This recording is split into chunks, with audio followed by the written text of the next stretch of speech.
VHS is a long-running series consisting of 8 anthology movies and 2 full-length spin-offs. It's a series that keeps coming with something new and off the wall in every movie, with the latest film, themed around Halloween, released in 2025. However, I have to admit, I've only ever seen the first 3. Rather than recap every segment from each movie, I thought I'd just go through the movies and pick my favorite segments, 3 at a time. I'm going to recap the stories, and as always, pause at certain points to share some behind-the-scenes details. I always recommend watching these movies in their entirety before watching my videos.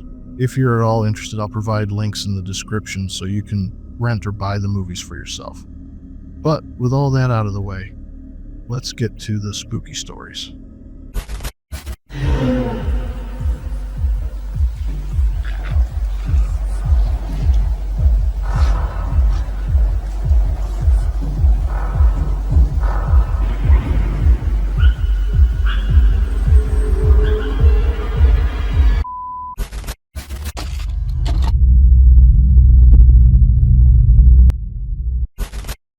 In our first segment, the entire story is shot from the perspective of a hidden camera embedded in a pair of glasses. 3 rowdy friends, Shane, the aggressive ringleader, Patrick, the laid-back enabler, and Clint, the nervous and naive cameraman, start to gear up for a wild night out, with the plan of ending up back at their cheap motel room with girls to film. They're buzzing with excitement, amping each other up over making an amateur sex tape that they plan to sell online. With Shane and Patrick hyping him up, Clint tests his spy glasses, capturing the cluttered room filled with beer cans and snacks scattered all around. They all laugh and take down a big glass of beer before heading out. They pile into the car and drive towards a noisy Irish pub, filled with the clamor of laughter, clinking glasses, and thumping music. There, they flirt with various women, but Clint catches the eye of the peculiar Lily, a quiet girl with an unsettling stare who leans in close. She tries to speak, but can't seem to find the words. Clint gets them drinks and invites her over to interact with the group. Lily leans in and whispers, "I like you," her voice barely audible over the bar's background noise. Shane and Patrick's antics get them kicked out of the bar. Lily follows Clint, but the rowdy friends also convince the more outgoing Lisa to join them, luring her with promises of fun. Lily sits next to a tree watching on. Patrick tries to flirt and sit next to her, but Lily jumps up and stands next to Clint, all the while looking on with a blank but wide-eyed expression. On the ride back to the motel room, everyone in the car is rambunctious, all except for Lily, who again watches on, expressionless. Shane breaks out the drugs. Everyone joins in. He casually offers some to Lily, who has no idea it's actually Miami table salt. She takes one confident snort and immediately learns why it's called White Girl Interrupted. Lisa playfully smacks Shane, saying that he tricked her into it. Everyone's laughing as Clint watches Lily stare. Back at the motel, everyone stumbles in, and Clint takes a moment to gather himself in the bathroom, clearly having second thoughts about their plan. But he ultimately puts the glasses back on and goes back into the room. Shane laughs with Lisa on the bed, drinking, and doing more booger sugar. Patrick sits on the couch giggling as he looks at Lily, as she lays on the bed, seemingly waiting for Clint to return. When Clint goes to sit on the bed, Lily perks up and looks at him seductively. He looks over at Shane and Lisa, who are going hot and heavy, and jokes that they must like each other. Lily repeats the same words she said at the bar once more, telling Clint that she likes him. Patrick begins to giggle, and Lily sits on the edge of the bed and hisses at him, only making Patrick laugh harder. Clint tries to get out of the situation, asking Lily if she wants to go, but Lily only repeats his words, more mimicking him than understanding. Shane struggles to get the garter belt off Lisa, and Patrick says she's passed out, wanting him to stop. Shane, defeated, gives up, but decides to take a shot at Lily, leaning in and kissing her. Clint walks to the bathroom, defeated, and Patrick again laughs at him. Clint brushes him off, but Shane yells out to him, reminding him about their plan to film everything. Shane slowly pulls her dress off, and Lily allows him to, but Clint notices Lily's feet are scaly, and the toes are sharp. Lily tries to pull Clint into a devil's three-way, kissing him and luring him in. Lily looks back and sees Patrick undressing and sternly looks at Clint and says no, telling him that she doesn't want Patrick to join in on their fun. Clint shakes his head, saying the situation is too much, as he retreats to the bathroom. He looks at himself in the mirror. He laughs at how the situation turned out, before Patrick bursts into the room with a bloody hand, panicking and saying that Lily bit him. The two return to the room to see Lily sitting on top of Shane, while he laughs at Patrick. Clint says this is getting weird, and they should just call all this off. As Clint approaches, he notices bruises on Lily's back, like something is emerging. But Patrick rushes past him and tries to confront Lily, only for her to turn and roar at the two of them. Her face splits open, and her teeth are pointy and sharp. Patrick and Clint stumble back as Lily begins to tear and rip into Shane, who begins screaming in pain as she feeds on him. The two guys retreat back to the bathroom. They gather themselves and open the door to check on a screaming Shane, only to see Lily leap off the bed with Shane still locked in her grasp. The only light in the room shatters as the two impact the floor. Clint is sure that Shane is dead. Patrick, in a panic, rips the shower curtain off the wall to use as a makeshift weapon. They burst back into the room to find Lily standing in the darkness in a strange pose. Patrick approaches with the curtain rod as Clint tries to wake up Lisa. Lisa refuses to respond, and Patrick attacks. Lily effortlessly grabs the curtain rod with one hand and lunges onto Patrick. Clint scrambles over the beds to try and escape, slipping and crashing to the floor on top of Shane's mutilated body. Clint sits there frozen in fear as Patrick screams through gnawing and ripping sounds. Suddenly, the screaming stops. Clint, now covered in Shane's blood, goes to peek around the corner of the bed. He sees Lily locked in a feeding position with Patrick. He is eyeing the door, but is unsure of when to make a break for it. Just then, Lily removes Patrick's three-piece set and drops it to the floor next to Clint. Lily begins coughing and vomiting as if eating Patrick didn't agree with her. Clint bolts from the room in panic. He runs down an outside corridor and enters an internal stairwell. In his panicked running, Clint tumbles down the concrete steps, the impact cracking his wrist with a sickening snap, the bone visible through the skin. As he lays there in agony, Lily appears at the top of the steps, crawling on all fours and covered in blood. Her head is split down the middle, a grotesque sight showing that she still isn't in her final monstrous form. But instead of killing Clint, she again repeats that she likes him. She tries to be intimate once more. The attempt fails for obvious reasons, but Lily takes it as Clint isn't interested in her, as she recoils to the corner and sobs. Clint takes the opportunity to make a run for it. Lily lets out a demonic roar as Clint flees in terror. He tries to get the attention of passersby, but just before he reaches them, he is seemingly grabbed and lifted into the calm night air.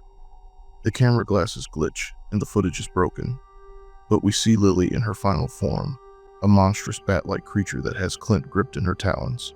The glasses are knocked from Clint's face and fall to the ground below, and suddenly the footage cuts out, leaving Clint's final fate unknown. When it comes to Amateur Night, fans often say it's the standout segment in the first movie. The segment was directed by David Bruckner, using a raw found footage style that leans into discomfort rather than cheap scares. What makes it work so well is how grounded it feels at first. Just a group of sleazy guys on a night out, filming everything through hidden cameras and recording glasses. That realism makes the sudden flip into horror hit that much harder when things start going wrong. One of the most memorable elements of the segment is Hannah Fierman's performance as Lily. She barely speaks, but her body language, facial expressions, and odd behavior immediately make her beautiful but extremely unsettling. Long before the supernatural reveal, there's a sense that something is off. The segment cleverly flips the predator-victim dynamic. The popularity of Amateur Night was so strong that it became the first VHS segment to spawn a feature-length spin-off named Siren, released in 2016, with Hannah Fierman returning to the role of Lily. That alone says a lot about its impact. Even years later, fans still rank Amateur Night as one of the most iconic segments in the franchise, not just because of the creature reveal, but because it turns uncomfortable, real-world behavior into the very thing that seals the character's fate. Personally, I love the makeup design. Everything from Lily's head splitting, the sharp fangs, to the forehead prosthetic, showing the scene where her head splits long before it happens, all come off as believable and creepy. The practical gore and blood effects are on point, and every attack, bite, and impact is sold perfectly. Though I haven't seen the full movie yet, based on the quality of this segment, I'm sure I'll have a blast watching it.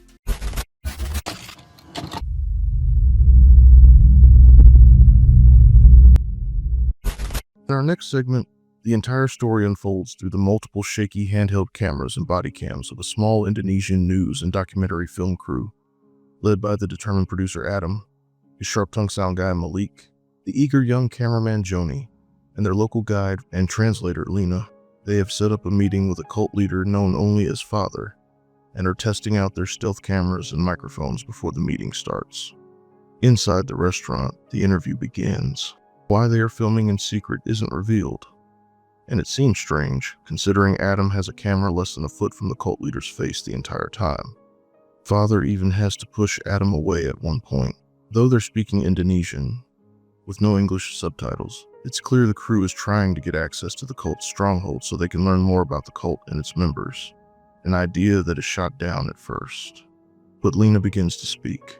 She caresses Malik's hand, something the cult leader takes notice of. After some convincing, he relents to Lena's request. The camera then cuts to CCTV footage from inside the cult's compound. A man drags bags, a classroom of kids sings quietly. Women light candles next to a table with strange symbols, and Father lifts his shirt, flicking open a box cutter before the angles of switches to show the film crew arriving. True to his word, Father has given the crew exclusive access to the remote, heavily guarded compound of a secretive doomsday cult. The crew arrives, full of professional excitement, but their reason for being there started with a lie.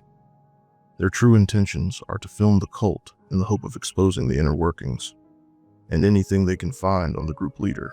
They are trying to dig up any and all dirt to show the leader and his following are nothing more than frauds. The compound is isolated deep in the jungle, surrounded by high fences and armed followers who eye the outsiders suspiciously.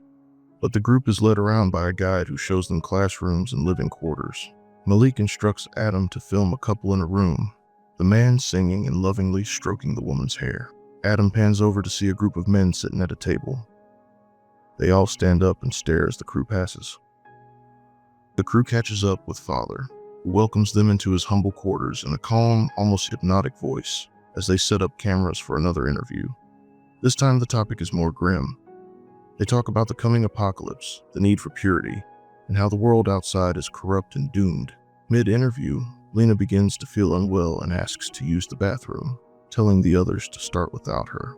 Adam excuses himself to go check on her. The interview continues in Indonesian, but it's clear Father preaches about salvation through sacrifice as the tension slowly builds.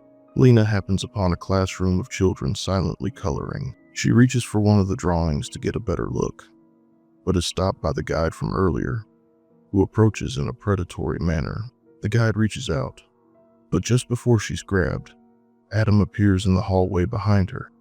The two quickly leave the classroom as Adam tries to talk to Lena. We cut back to the interview as Father continues to make the situation more tense, with his words becoming more spirited. Joni informs Malik the camera's battery is about to die, and Malik cuts the interview short, seemingly to the cult leader's annoyance. Malik gets up and leaves to retrieve backup batteries, while Joni sits across from Father, nervously smiling. The cult leader continues to look annoyed. While in the back of the truck, Malik sees Adam's body camera feed, and overhears that the child that Lena is carrying isn't Malik's, but is Adam's, revealing a 1-2 punch of infidelity and paternity. The two argue over who is going to tell him. Lena insists he deserves to know the truth before they all reach a point of no return. Adam, upset, asks how Lena knows he's the father, and she reveals that she and Malik haven't been intimate for a long time. Adam remembers they are both on camera and they cover it up. Adam insists she get an abortion. She flat out denies him. Adam walks away. Back in the interview room, Father continues to stare at Joni as bells begin to chime. Suddenly, Father announces the time has come. The mother must give birth to the Savior. Joni tries to interrupt over the loudspeaker, but Father brandishes the box cutter and slams it atop a book. Joni stays quiet out of fear. Adam finds a back room, a medical room covered in spatters of blood. He sees a figure under a bloody blanket. When he pulls the cover off, It's revealed that a heavily pregnant young woman appears dead. Adam, shaking, tries to put the cover back, but the young woman snaps back to life. Adam flees in terror. Back in the interview room, the cult leader continues his speech as he slowly unbuttons his shirt to reveal small cuts on his stomach. Joni watches in terror and tries to ask what's going on, but the cult leader lunges at him with a box cutter. Joni is attacked and gruesomely killed in front of the cameras. The cult leader nonchalantly wipes the blood from his face. While humming, he stands up and continues to address his following. Elsewhere, Lena is captured by a group of young female cult members and taken away. Malik returns inside and sees the cult has begun a mass attack. Many are either riding the sewer slide or killing others. Malik fights off a few cult members, but is ultimately captured and killed right in front of Adam, who watches on, frozen in fear. Lena's distant scream snaps him back into action. We're shown through her camera. A group of women are carrying her away, laughing and screaming. Father, covered in blood and only wearing underwear, hums as they drag her away. Adam rushes to catch up, but sees that he's vastly outnumbered. He hides behind a corner, helplessly trying to come up with a plan to save Lena. They notice Adam is there, but knowing he can do nothing, the cult leader instructs them to carry on as he continues to hum. Adam slumps, his eyes closing, listening to Lena's screams and cries. As she is carried away, he realizes he too is going to die. He grabs a metal pipe and makes his way down the corridor to try and save Lena. Just before reaching the door, a big explosion knocks Adam off his feet. A person is seen crawling on the ceiling as Adam gets up. He sees the figure dart around the corner before he's able to return to his feet. He sees Father walk out of the room. His arms are spread open before he says a few joyful words, before exploding like a meat-filled water balloon. Adam goes deeper into the room to find Lena laying on a table, her limbs held down in place by 4 demonically possessed women. Adam pulls them off and tries to help Lena sit up, but she's unable to move, as if an unseen force is holding her down. Adam lifts her shirt to reveal symbols carved into her stomach. He watches in horror as her stomach begins to wiggle and ripple, as if something inside is moving, wanting to get out. Suddenly, Lena's screams stop as a ripple becomes a tear, and a sharp horn rips its way from Lena's stomach. An impossibly large goat-like creature slowly emerges. Adam stumbles back, watching as it tears itself free. He turns and runs in terror as the creature lets out a loud, echoing roar. He finally resurfaces and sees Joni, who seems to have reanimated after the creature is born. Adam realizes the cult was indeed right, and the world really is ending. He continues to run as all the previously dead cult members reanimate. He looks back behind him and sees the gigantic goat-like creature closely following him. He turns a corner and bumps into a reanimated Malik. He fights him off and heads upstairs, while the creature roars and the alarms blare in the background. He rushes outside only to see the cars locked. He quickly uses his shirt to smash a window, hops in and starts the engine, flooring the gas, and peels out of the area. But the enormous roar from the monstrous creature can be heard in the distance, sounding as if it's getting closer. Suddenly, Adam hears heavy stomping getting closer. A violent impact on the side of the car causes it to roll over, and Adam is tossed around the cab. When he comes to, he slowly crawls out of the twisted wreck, thinking that maybe he escaped. But the creature reappears. It watches him. It slowly growls, "Papa." The screen glitches, and the tape abruptly ends. Safe Haven is the third story in VHS2, directed by Indonesian filmmakers Timo Tjahjanto and Gareth Hugh Evans, the duo known for intense, kinetic films like The Raid. Although Evans was better known for action than horror, they were invited to contribute a segment, and ended up creating one of the most ambitious entries in the long-running horror anthology series. Unlike the simple setup of some VHS shorts, Safe Haven feels almost like a mini-movie. Originally, the segment was much longer in early cuts, reportedly around 45 minutes, but had to be trimmed to fit the anthology's time frame. The extended version included more background on the documentary crew that infiltrated the Indonesian cult, giving insight into how the segment could have stood on its own as a short film. Despite being one of the strongest and most popular segments in the entire franchise, Safe Haven has not been expanded into a standalone feature film the way Amateur Night was with Siren. There have never been any plans to turn it into a standalone movie, although its ambitious size and intensity often make horror fans wish it had gotten the full feature treatment.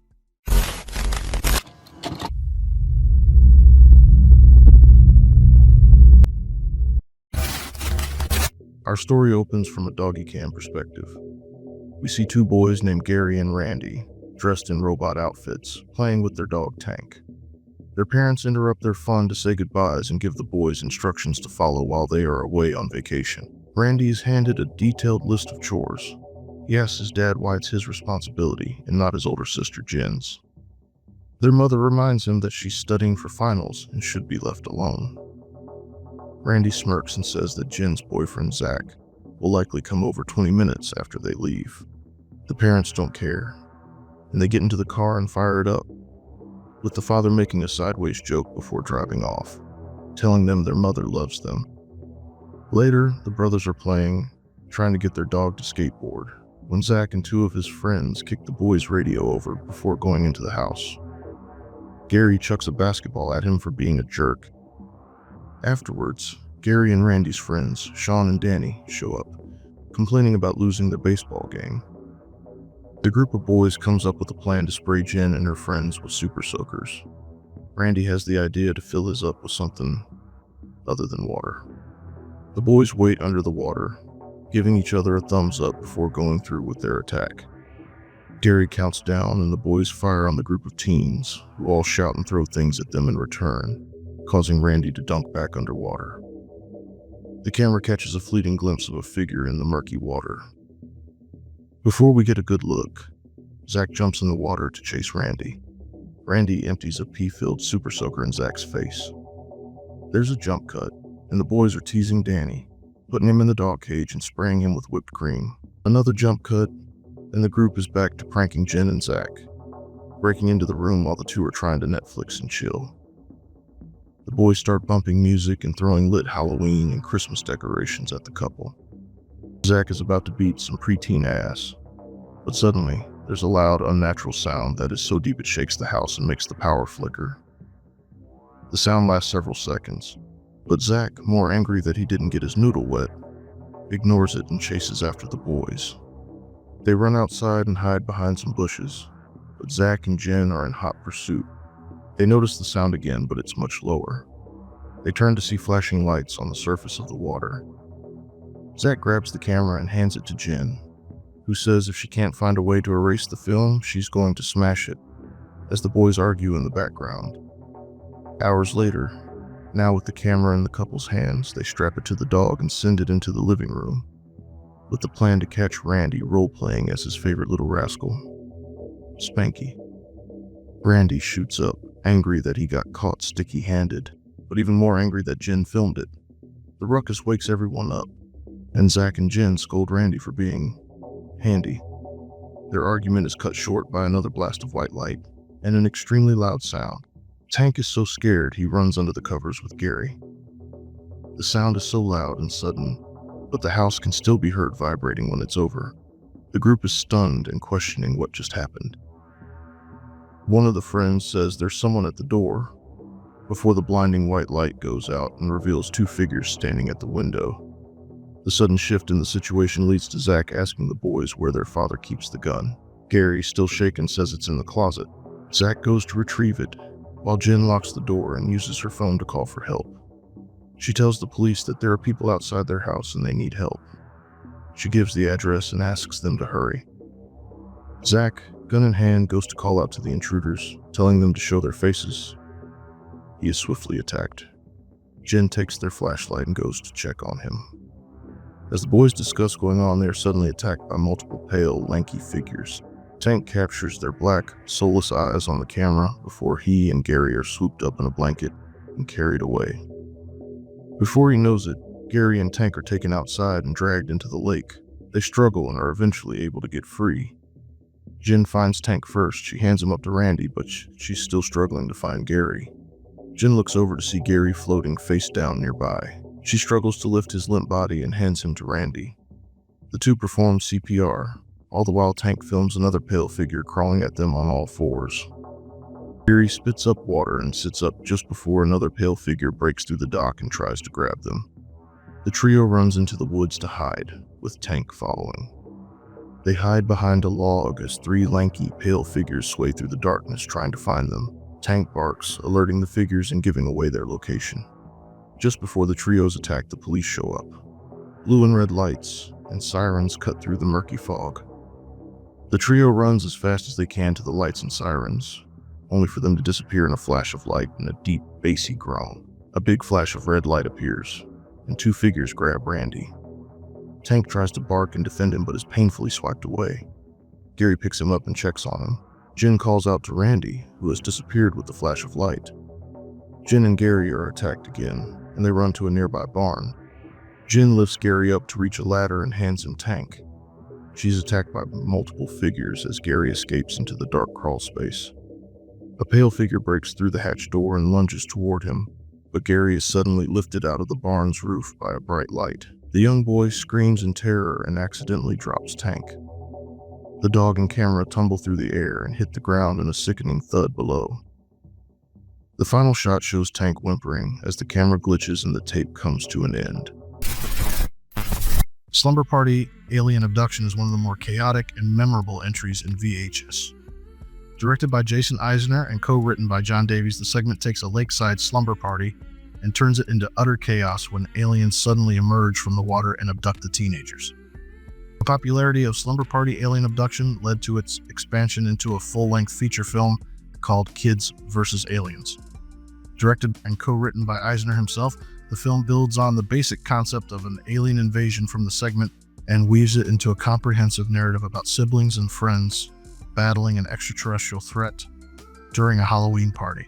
Kids vs. Aliens moved away from the purely found footage aesthetic of the original segment and opted for a more traditional sci-fi horror movie experience, expanding the story to include additional characters and arcs. Though not a direct one-to-one retelling, its existence highlights how Eisner's fun, wild short became the second segment after Amateur Night to be adapted into a standalone feature. As of now, there haven't been any official announcements of a sequel, though the movie's ending and fan interest keep that possibility open. But that's all I have for you in this one. I have a Patreon. If you want to watch this content ad-free, I'll put a link down below. I want to say a special thank you to our channel members, and thank all of you for watching. Take care, stay safe, and we'll see you in the next one.